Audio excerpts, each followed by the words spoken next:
Volver a vivir, capítulo 1 de Bárbara Cartland. Acaba de llegar un caso muy grave, doctor. El médico se incorporó enjugándose el sudor de la frente con un pañuelo. Lo sé, asintió irritado. Todos son casos graves. Estamos trabajando con tanta rapidez como nos es posible. Mientras hablaba, desaprobó del tono airado de su voz, y al mirar el rostro tranquilo, casi imperturbable del hombre que se encontraba a su lado, deseó por enésima vez parecerse más a Clive Ross. Lo que había dicho era cierto. Todos los heridos que habían traído estaban graves. Había hombres y mujeres, algunos ennegrecidos y destrozados e irreconocibles por la explosión.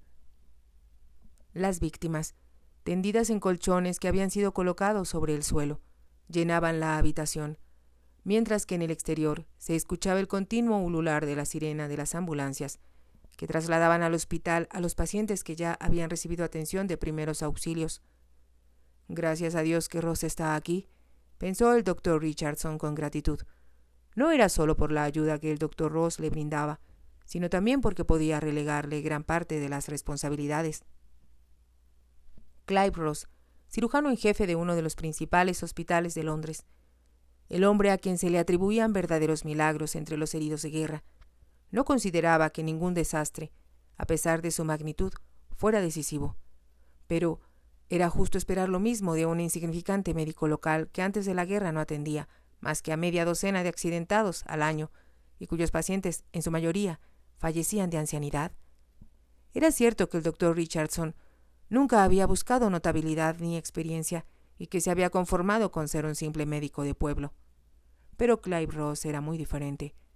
Habían estado juntos en la Universidad de Edimburgo, y el doctor Richardson recordaba que desde que eran estudiantes de primer año de medicina, Ross se había distinguido como un hombre brillante, con un futuro muy prometedor.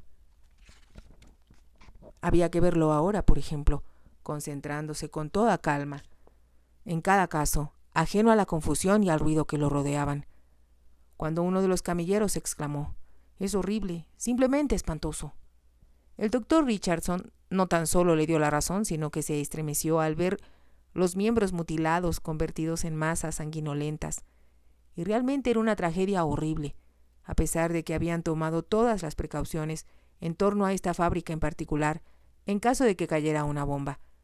Las medidas habían sido ineficaces y obsoletas cuando el momento había llegado. Por una parte, la enfermería y la sección de primeros auxilios habían quedado totalmente destruidas. Por otra, la explosión había tenido lugar cuando ya se habían iniciado las labores, y ésta se originó donde se encontraban trabajando la mayoría de los obreros. El doctor Richardson recibió la noticia cuando se disponía a hacer una visita a domicilio, pero al enterarse de que había centenares de muertos y heridos, pensó en el acto en Clive Ross. El doctor había dado una conferencia la noche anterior en un lugar cercano, como orador invitado a una reunión de cirujanos en un gran hospital recién inaugurado. Siguiendo un impulso, tal vez provocado por el temor a enfrentarse solo a la tragedia, el doctor Richardson llamó por teléfono al hotel donde se hospedaba Clive Ross y logró comunicarse con él cuando el famoso cirujano estaba a punto de partir. En cuanto el doctor Ross se enteró de lo ocurrido, le prometió al doctor Richardson llegar al lugar del siniestro lo más pronto posible. El doctor Richardson decidió adelantarse, pero cuando arribó al sitio del accidente, comprendió que le iba a ser imposible enfrentarse solo a una catástrofe de esa índole. No tuvo que esperar mucho, pues Clive Ross no tardó en llegar, y de inmediato se hizo cargo de la situación organizando, sin perder la calma, unidades para que los heridos fueran atendidos. Richardson lo observó con atención, pensando en silencio. No cabe duda de que la seguridad que Clive tiene en sí mismo ha sido la clave para que alcance el éxito. Entonces comprendió la razón por la que los pacientes de Ross sentían tanta admiración como cariño por él. Se mantenían fieles a él y le tenían una confianza absoluta, porque daba la impresión de ser infalible. Mientras el doctor Ross se lavaba y daba instrucciones a la enfermera que había llegado con él, la gente se arremolinaba en la puerta. «Ya no hay cupo en el salón, doctor. ¿En dónde acomodamos a los otros heridos?» «Hay una mujer que tiene una hemorragia terrible. ¿Qué hago?» «Un hombre encontró una pierna tirada. ¿Quiere saber qué hace?» El salón destinado para el descanso de los trabajadores Estaba lleno de heridos de un extremo a otro. No terminaremos nunca, pensó Richardson desolado. Sin embargo, la rapidez con la que el doctor Ross avanzaba era extraordinaria. Examinaba, hacía curaciones de emergencia, aplicaba inyecciones de morfina u ordenaba a Richardson que lo hiciera, y dejaba a los heridos listos para ser trasladados al hospital. No obstante, en ocasiones no tenía nada más que hacer que cubrir con una manta el rostro quemado y retorcido de algún desafortunado. Se detuvieron ante una mujer que no estaba cubierta con manta, sino con un abrigo masculino. La habían colocado en una camilla, pero los camilleros no se atrevían a moverla sin autorización médica. Le cayó una máquina encima, explicó uno de los camilleros cuando el doctor Richardson se acercó. El doctor Ross se encontraba arrodillado al lado de ella. Nos costó mucho trabajo sacarla. Era indudable que habían tenido que romper su uniforme de trabajo, esforzándose por rescatarla. Cuando Ross levantó el abrigo que la cubría, Richardson se dio cuenta de que solo llevaba puesta ropa íntima muy fina, el tipo de ropa de seda y encaje que nadie pensaría que usara la obrera de una fábrica. En ese momento, la enfermera que iba con ellos y que llegara de un hospital cercano lanzó una exclamación. Pero, si es Lady Marsden. Clive no pareció escucharla. El doctor Richardson la miró asombrado. Lady Marsden, repitió. No puede ser. Estoy segura. La conozco muy bien, insistió la enfermera. Forceps, ordenó Clive Ross con voz aguda. Al oírlo, tanto el doctor Richardson como la enfermera se volvieron hacia él, conscientes de que por el tono en que había hablado, reprobaba sus comentarios. Richardson fijó la vista en la mujer. Lady Marsden, la rica y hermosa Stella Marsden, trabajando en una fábrica. ¿Cómo podía ser posible? A pesar de la palidez mortal de su rostro y de las líneas de dolor que rodeaban su boca y de los labios contraídos, era evidente que la mujer poseía una belleza extraordinaria. Se fijó en sus manos esbeltas, delicadas, perfectamente manicuradas. Es obvio que no tiene mucho tiempo trabajando en la fábrica, pensó. Trató de recordar cuándo había oído hablar de ella por última vez. La casa Marsden había sido entregada en 1941 al Ministerio de Alimentación. Recordaba, de forma vaga, que parte de la casa había sido retenida por sus dueños para su uso personal, aunque la habitaba Sir Philip o su esposa algunos meses al año. Sir Philip había fallecido, hacía un año, más o menos, decidió. Había muerto en un accidente de aviación. El piloto perdió la ruta y el aparato se estrelló contra la ladera de una montaña. Todos los altos funcionarios que iban en su interior, entre ellos Sir Philip Marsden, resultaron muertos. Solo el piloto sobrevivió, pero murió poco después de que el grupo de rescate llegó al lugar del accidente. Sucedió hace aproximadamente un año, pensó el doctor Richardson. Debido a la trágica muerte de su esposo, Lady Marsden había tratado de olvidar su pena entregándose al trabajo de guerra, pero ¿por qué en calidad de obrera de una fábrica? Hasta donde él podía recordar, era presidenta de la Cruz Roja local y ocupaba varios puestos oficiales importantes, tanto en el condado como en Londres. La voz del doctor Ross interrumpió sus pensamientos. «Mantas». La enfermera se retiró para obedecer la orden. «Esta paciente debe ser operada cuanto antes», dijo Ross a Richardson, dando su diagnóstico en términos médicos. «¿No será mejor que usted le intervenga?», preguntó Richardson. Sabía que Clive Ross estaba interesado por las complejidades técnicas del caso. Era un caso particularmente difícil y constituía el tipo de reto profesional al que Clive le agradaba enfrentarse. «Tal vez», murmuró con aire distraído. En ese momento la enfermera volvió con 2 finas mantas, las cuales sin duda provenían de alguna casa vecina. Cuando la enfermera se inclinó a cubrir a la mujer que se encontraba en la camilla, ésta se movió y abrió los ojos. «Ha recuperado el conocimiento», dijo el doctor Richardson. «¿Quiere que le administre morfina?» «¿Qué sucedió?», preguntó la mujer con voz baja. «¿Está usted en buenas manos, Lady Marsden?», contestó la enfermera. «Sí, yo pensé». Frunció el ceño como si tratara de recordar algo. El doctor Richardson tomó su brazo con la hipodérmica lista. «No se preocupe, Lady Marsden», dijo. «Vamos a curarla para que se ponga bien». Ella lo miró con el ceño fruncido. Después levantó la vista hacia Clive Ross. Sus ojos se agrandaron por un momento y entonces, con toda claridad y con lentitud, Le habló a él, solo a él. ¿Por qué no me deja en paz?, preguntó. ¿No comprende que quiero morir? Betty Hayton se encontraba sentada frente al espejo, observando el contorno de su rostro. «Hazme una cita la semana próxima con Madame Agnes», dijo. «Me veo como si tuviera 100 años. Le diré a la señorita Fairley que lo haga», contestó su doncella. «La señorita Fairley está ocupada. Hazlo tú».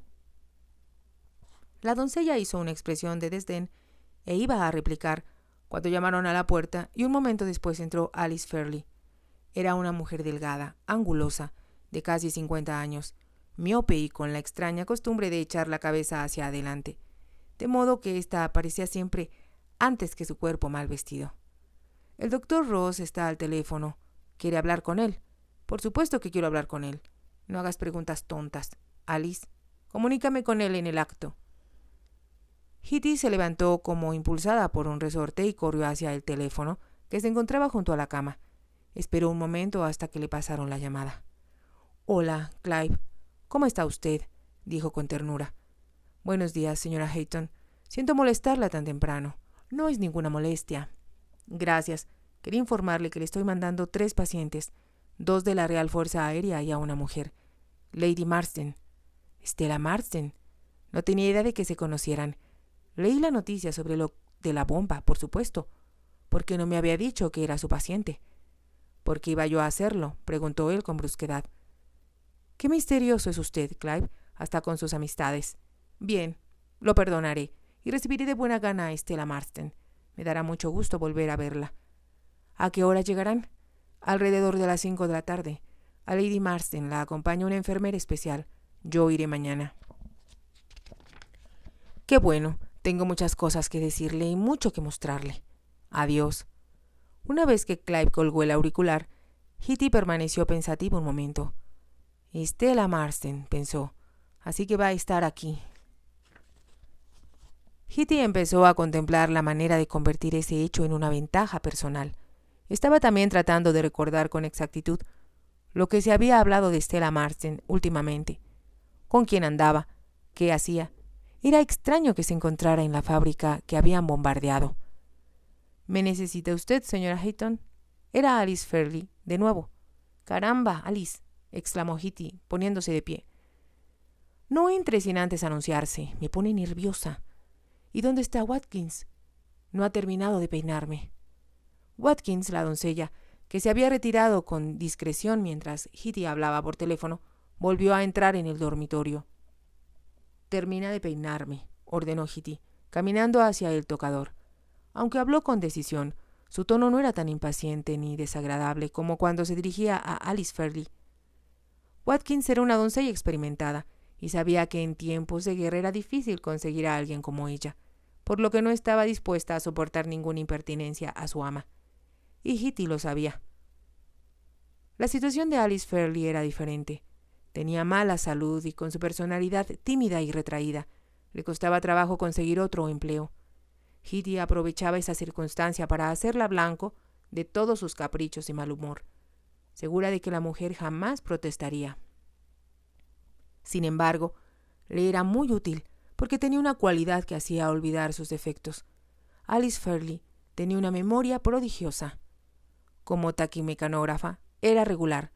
Casi no sabía hacer cuentas y, como Hitty le recordaba con frecuencia, no hubiera sido capaz de organizar y dirigir una clase de catecismo, mucho menos una casa de las proporciones del Parque Trenton. Pero su memoria era asombrosa. Alice había estado con ella desde el principio, y por el principio, Hitty se refería a su llegada a Inglaterra. Aunque nació en Irlanda, había iniciado su carrera de secretaria en la ciudad de Ohio, en los Estados Unidos, a donde emigró siendo casi una niña. De forma casi novelesca, se casó con su jefe y cuando él murió, después de 5 años de tormentosa vida matrimonial, le dejó suficiente dinero como para que ella pudiera vivir con comodidad y segura por el resto de sus días, siempre y cuando cuidara del capital. Hitty no tenía intenciones de ser cuidadosa. Invirtió sus ingresos de 1 año y una pequeña parte del capital en ropa maravillosa y se instaló en Nueva York. Era bonita y en extremo ambiciosa. Le llevó 2 años conseguir lo que quería. Para entonces su capital casi se había agotado, pero había conquistado a Clement Hayton, demostrando por primera vez, pero de ninguna manera por última, que su instinto de jugadora no fallaba. Clement Hayton, con sus minas, sus pozos petroleros y sus acciones ferrocarrileras, con su participación en el mundo periodístico y sus extraordinarios conocimientos sobre política, era lo que Hitty había estado buscando. Él se casó con ella y la educó. Le enseñó lo que ella siempre había ansiado saber, cómo obtener el poder y cómo usarlo para sus propios fines. De él aprendió que era casi imposible fracasar si uno estaba seguro de lo que quería en la vida y estaba dispuesto a conseguirlo sin reparar en los medios. Hitty había sido siempre ambiciosa. Clement Hayton convirtió su ambición en fanatismo cuando ella se casó con él. Era un hombre viejo, enfermo, rudo, pero en otros tiempos había sido joven, viril y dinámico. Todo lo que conservaba en su vejez era la fuerza implacable, el impulso feroz que había convertido a un chiquillo ilegítimo de los barrios bajos de Chicago en uno de los hombres más ricos de los Estados Unidos. Él se dio cuenta, desde el principio, de la clase de mujer que era Hitty. Lo divertían sus halagos exagerados, su coquetería y sus esfuerzos casi pueriles por conquistarlo. Clement Hayton sabía que Hitty quería casarse con un hombre rico. Como él ya se sentía cansado, viejo y solitario, estuvo dispuesto a pagar el precio que ella pedía por su compañía. «No voy a vivir mucho tiempo», le dijo. «He consultado a los mejores doctores para que me digan la verdad, y no tengo miedo de oírla. Con los $, que te dejo, puedes conseguir lo que quieras en el mundo. Pero el punto es, nena, que tienes que poner los ojos muy en alto para que el juego sea divertido». Hitty le escuchó y le creyó, y cuando él murió, puso los ojos en la conquista de la alta sociedad inglesa. Gracias a las hábiles enseñanzas de él y a la enorme fortuna que le había dejado, la conquista había sido fácil, lo cual no dejaba de ser increíble, tomando en consideración que se trataba de una muchachita irlandesa que había llegado a los Estados Unidos, viajando con su familia en la tercera clase de un barco. Clement Hayton debió adivinar lo que ella iba a hacer, porque la veía devorar insaciable todas las noticias sobre la gente rica y famosa, que viajaba de Nueva York a Palm Beach, de Londres a París, de Roma a Montecarlo. Adivinaba su deseo de ser alguien, ella que toda su vida había sido nadie.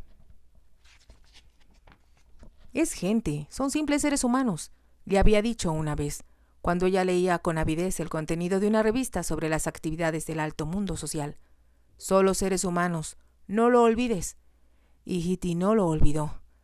La culminación de sus esfuerzos fue aquella noche, en el Palacio de Buckingham, cuando había sido presentada al rey de Inglaterra, flanqueada por una marquesa y una condesa. Sin embargo, esa velada fue el premio a muchos meses de esfuerzo continuo y a muchísimos $, de inversión. Si había una puerta en Londres que no pudiera abrirse con una llave de oro, Hitty no la había encontrado. Se convirtió en una leyenda. Si quieres conocer al nuevo embajador, lo encontrarás en la casa de Hitty Hayton. ¿Quieres saber si el Shah de Persa ya llegó a Londres? Llama por teléfono a Hitty Hayton. Ella debe saberlo, y lo más probable es que esté almorzando con ella. Los diplomáticos encontraban muy conveniente valerse de ella, y aunque algunos de los viejos aristócratas al principio trataron de obstaculizarla, ellos también habían capitulado.